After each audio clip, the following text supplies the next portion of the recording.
ഇന്ന് വന്നിരിക്കുന്നത് ഒരു ബീഫ് മപ്പാസ് റെസിപ്പിയുമായിട്ടാണ്. അപ്പോൾ അതിനുവേണ്ടി നമുക്ക് ചീനിച്ചട്ടി അടുപ്പത്തേക്ക് വെക്കാം.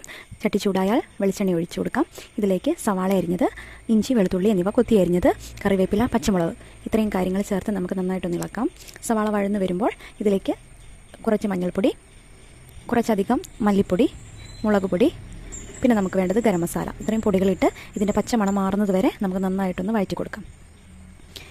അതിനുശേഷം ഇതിലേക്ക് നമ്മളെടുത്ത് വെച്ചിരിക്കുന്ന തേങ്ങാപ്പാൽ ചേർത്ത് കൊടുക്കാം.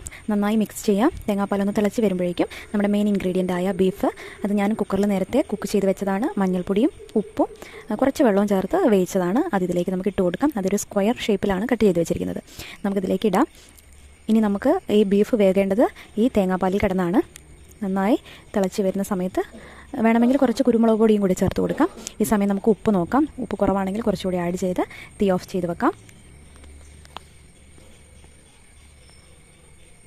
നമ്മുടെ ബീഫ് മപ്പാസ് ഇവിടെ റെഡി ആയിട്ടുണ്ട്. എല്ലാവരും ട്രൈ ചെയ്യുക, കമൻറ്റ് അറിയിക്കുക. താങ്ക്